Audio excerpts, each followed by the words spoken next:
Hey, Scott Chase, host of the Radio Ranchcast, kind of my brainchild and everything. But today's guest, and with Kelly McCoy on the Radio Ranchcast with me right now, I have to let her take the lead because over the years you've just done an incredible job. I was talking to a guy, actually one of our cohorts that we work with, John Demick, and who was in town over the weekend, and he had his dog Zeus in the car, which he had an old dog, and he was hanging out, wanted to let him out for a little bit. I said, you probably have no idea over the years how many homes that Kelly McCoy has found for dogs in our region right here. Do you have any idea how many it might be? I mean, over the decades that you've been at it, it's hard to believe, I bet. Well, we feature one a week. So there's 52 weeks in a year. Taylor might be able to help us out with adoption numbers on that, but it's just so gratifying to me because the Humane Educational Society does a wonderful job on their Facebook page, and they'll put up new adoptions and those who have been recently adopted. And every time I see one that I featured on Kelly's Pet Project, it makes me smile. It should. It should. Yeah. Well, job well done, Kelly McCoy. Well, and you guys kind of got a jump start on me with Taylor, who we've known a long time. I've just talked to her. She's been there about 6 or 7 years, I suppose, now, but she's got her some new digs right now. Bring her on here. Let's take a look at the new office. They got a brand new building, don't they? Wow. They do indeed. Taylor Hixson joining us from the Humane Educational Society, and we are pleased, and I am so excited to be talking to you about the new shelter. As you know, I've been stalking it for months now as it's being built because it's kind of over by my house. If you're wondering where it is, by the way, it's right off of South Access Road. If you know where Crockett Power Sports is and Tom's 4x4, kind of right in the middle right there, and you can't miss it because it is just beautiful. But just the little things, the walls are up and they've got the fencing up and they've got the parking lot paved and they've gotten it marked and just the little things. And I know you guys are just thrilled beyond words to be out of the old shelter, which has been in business for how long? 1910 is when we were actually. Really? Over 110 years ago. That's how long it's taken us to get to this new amazing building. Wow, that's just incredible. Let's talk a little bit about the old shelter because you guys had just so many challenges through that shelter. First of all, I know your offices were either boiling or freezing, right? Because there was no central heat and air.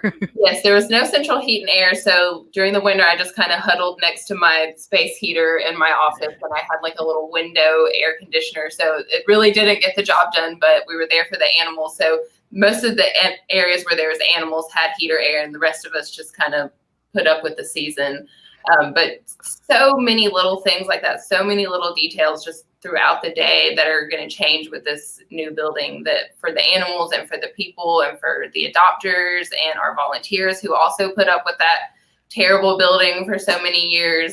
So we're just so excited. And I've been stalking the building like you have. Every time I was here, it seems like a volunteer would like roll through the parking lot and say, I'm just looking, just waiting to see. So it's just amazing that so many people care that much about the animals, that they have been like just waiting and coming by and waiting for this day for them to just be in this much, much better place for them, for their health, and for their mental health also. Okay. Can we start from square one and kind of tell us a little bit about what the Humane Educational Society does, first of all, for all these animals and what it is that you're providing as not only just a shelter, but also the adoptions and everything else that you guys do. So for people that are just completely coming in out of the blue, give them kind of a quick rundown. Yeah, and that's another thing about the old building. I'm amazed at all the things we were able to do out of that building. So we're not just providing food and shelter. We're not just doing adoptions. Every single day we have a play group where every single dog in the shelter gets to get out and play. Every dog gets to get walked every day. Every cat gets an enrichment toy every day. So and if it's raining, dogs get enrichment toys, just so they don't get bored in their kennel. We also do a transport program where we work with shelters up north who don't have a pet overpopulation problem. So we assess every animal that comes into the shelter. Every animal that passes assessment, we send them on a transport up north where they get adopted just about the day that they get there. So we have so many programs like that. And I think it's just says so much about our staff that the building we were in was falling in around us, and they were still able to make all of that happen. And it's absolutely out of their love for the animals and wanting for even though we were in that terrible place, to make it the best it could be for them. And you guys do a lot of veterinary care as well, because when you get the adoption, they're already microchipped. They've gotten all their age appropriate shots and vaccines. You have certificates that go out if they need a spay or neuter. Just so much that goes into each of those adoptions. It's just amazing.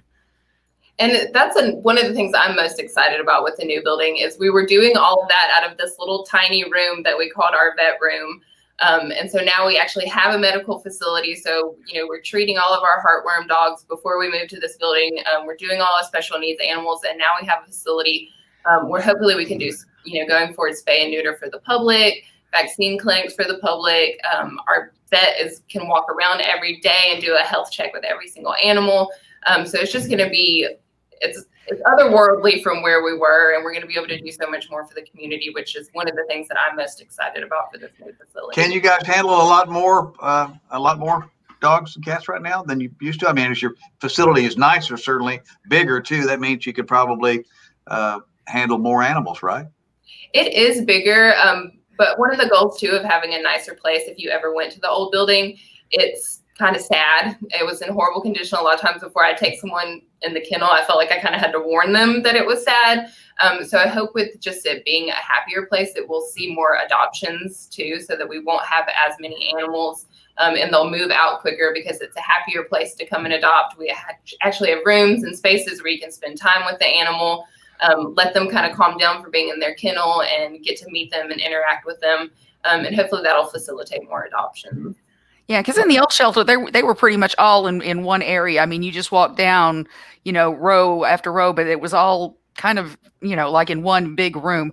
And it was a little loud, to put it mildly. Exactly. Yeah, when I first walked into this new building, when the dogs were here, like I'm used to kind of bracing before I walk in the kennel, preparing for it to just get insanely loud with all the dogs. And because it's kind of separated out, it's just weirdly quiet. I'm just kind of like, it definitely felt a little strange to walk in there and for it to be so quiet, but that's another thing that's going to be great for the dogs, because all that loud noise in the space that they're not used to really makes it very stressful. So for it to be able to be a little bit more quiet, it makes it less stressful for them, and then it's less stressful as an adopter because you can kind of see the dog's personality better when everyone's not like just barking and jumping and things like that. What are some of the numbers that you guys deal with? Obviously, you would love to have 0 animals in the shelter. I mean, obviously, I think that would be the ultimate goal. But as you rise and fall, things tend to move and ebb and flow a little bit. What's kind of the regular number that you guys sit at with animals that are up for adoption, and how can people help out with that? So about 5,000 animals a year pass through the shelter. And the census really moves a lot throughout the year. In the winter, it usually goes down a lot. The summer is when we have the most animals. Especially with kittens, we just get inundated with kittens. We can easily have 500 cats at a time during the winter months. And that's another thing with this new building that's going to be great, is those kittens are very vulnerable, so they get sick very easily. And the other facility was just not conducive to their health because they could spread disease very easily. So this current facility, like in every cat castle, it has its own air filter system. So no animal is breathing the same air. None of the rooms have the same air, so it just keeps disease down for dogs and cats. Wow, that's incredible. Yeah. Yeah, and another thing that I've got to think is going to be a plus is you're not going to be like living and dying on the weather forecast, wondering if it's going to rain the next day, because you guys, your roof was like a sieve in the old place, wasn't it? I mean. Yeah, it absolutely was. And it rained in the kennels, and water was coming in, and we had all these different measures that we, just put a Band-Aid on, and then the water would come somewhere else. So we have no water coming in anywhere, which is just great for the animals. It's great for the staff and the volunteers. Like I said, it's just amazing that our volunteers came to that building every day and put up with that and gave their time. And it was really just out of love for the animals.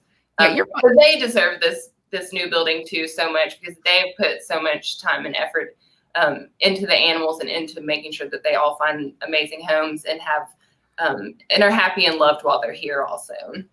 So yeah, your volunteers, I mean, especially on moving day when you were moving all the animals over on Monday, I'm sure it was just a very long day for everybody. How did that process work? I know you guys planned it for months.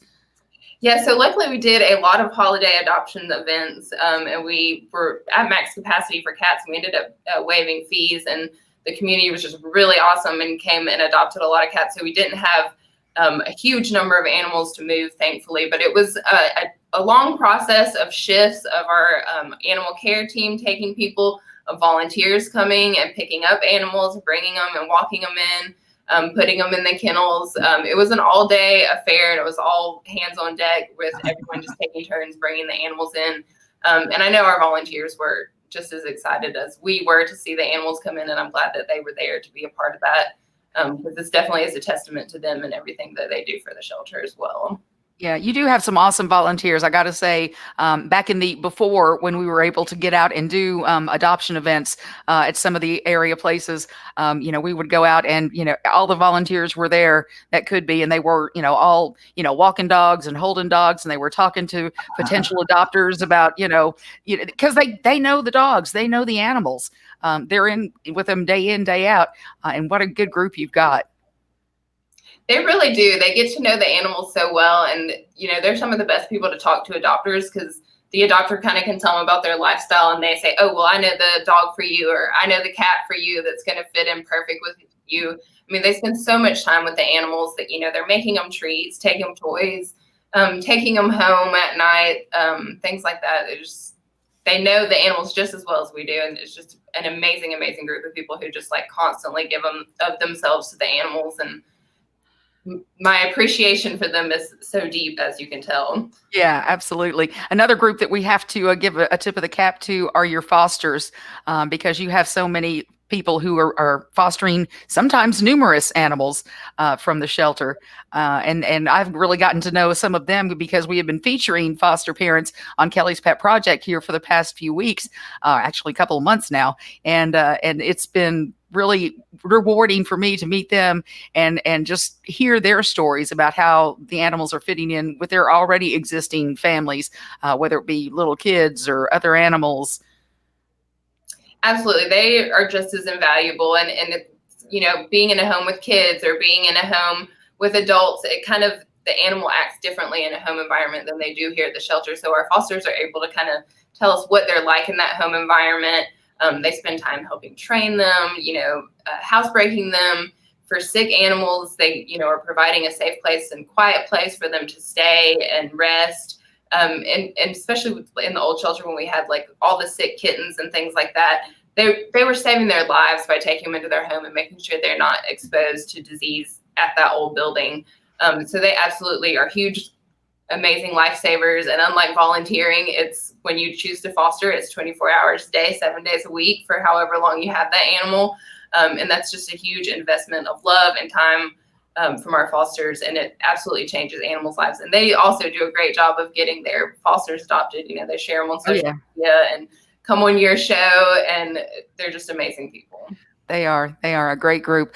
So, speaking of adoptions, let's talk about it, because obviously with COVID, it's not like you can just walk in the door over at the new shelter and say, let me just walk around and see who's available. That's not how it's going to work, even when you guys do get all settled in. So what's the process now? So we're hoping to be able to start adoptions on Monday, the 18th. You can go to our website, heschat.org. There you can see all our available cats and dogs, and you can also fill out an adoption application there. Even if you're not totally sure who you want to adopt, let's say you just know you want a cat, you can fill out that application, and we'll give you a call and set up a time for you to come in and meet that animal and maybe a few other animals. One of our adoption counselors will talk with you about your lifestyle, kind of what you're looking for, and they can introduce some animals to you that they think would be a good fit for you. So we are still doing the appointment only for right now, and I'm looking forward to, like you said, going to the after and hopefully being able to have a grand opening where we can just have the whole community come in and we can all celebrate together, because it's definitely, this is for the whole community. It's possible because of the community.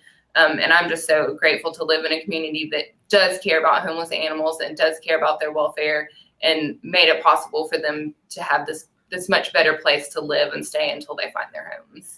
Well said. Yeah. Well said. I think it's interesting too, and we've worked together between all of our stations with you guys over the course of a number of events too, fundraising throughout the year.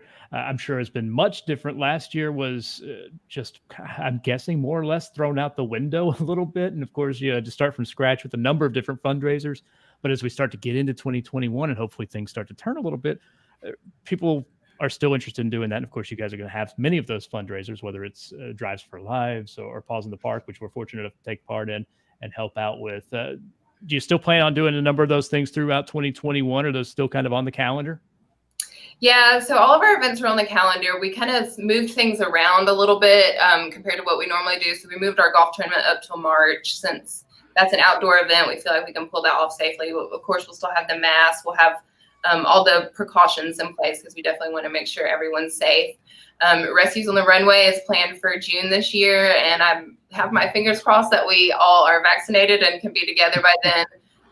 It's just one of those things of just waiting to see, which I think we've all learned very well that we have no idea what to expect anymore with anything, and we just kind of have to take things as they come. So that's kind of what we're doing. We're just, hoping for the best, planning for the worst. And we'll kind of just see what 2021 brings. But luckily, a lot of our events are outdoors, so hopefully that will help us in the process of moving forward with some of our fundraising. A lot of people working from home right now, be able to spend a little bit more time with maybe a new pet at the house there, and make it a really good home for them. So there is that too. Yeah, and it's a great time to foster if you're looking for, you're working from home. People are doing a lot of those side projects. Fostering a pet is a really safe thing you can do because you can still stay at home and still foster an animal. And maybe Right. you're not ready to adopt. You take that animal for a limited amount of time, and you really do save their life. This is one of those questions I've always wanted to know, though, because fostering is an incredible thing, and I've been fortunate to sit on with some of Kelly's calls, talking to some of the fosters as she's been spotlighting those over the last few months. How in the world do they, after making that attachment, you want to hand them off to somebody, of course, but I feel like it would be virtually impossible to say goodbye. I think the first time is the hardest time to do that, but I think, they're so dedicated to what they do. And when you lose the foster, we lovingly call them foster fails. When they ended up adopting that animal, then they most of the time can't foster animals after that. So I think that these fosters just realize, by putting themselves through that horrible pain over and over and over again of giving those animals back, then every time they send one back, they're giving another one a chance to be saved by opening their home and their heart back up. That's another testament to them, because I can tell you that I can't foster. Like, as soon as they come into my house, they never leave again. So it really is, they love the animals that much that they put themselves through that torture just repeatedly. And a lot of them keep in touch with the people that adopt the animals and, help them through the process of helping the animal adjust and all that kind of stuff. So in a way, they still have, contact with that animal. A lot of them still do visits and things like that. Yeah, and you do have a Facebook page, the HES alumni. So if you have adopted a pet from the Humane Educational Society, it's a great place to, every now and then just, pop a picture up on there and say, this is, Georgia in my case, but she was known at the shelter as Peaches. I don't do fruit names for dogs. Sorry, that's just a thing. But Skinner has a great song called Georgia Peaches. And so I was like, okay, well, that works. So she's Georgia. But, just, seeing, I've had her about 6 years now, but the change in her from when I got her to what she is now, it's just amazing. And it's so rewarding to see pictures of happy pets in their home environment, whether it's, laying in front of a fireplace or snuggled up on a couch or, cuddled up with their favorite toy, realizing where they came from and seeing where they are now. That's the best. That's just the best.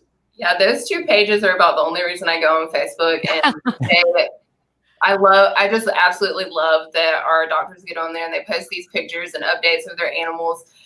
Christmas Day is my favorite time to look, because I love, seeing cats and dogs that were at the shelter and their parents are like posting videos of them opening their personal stocking and their personal gifts from under the tree and their Christmas morning. And it's just like, I love it. It's just the cutest thing ever. And it's just so amazing to know that they went from a kennel here at our shelter to where they're, have a special Christmas morning with gifts and things like that. So awesome.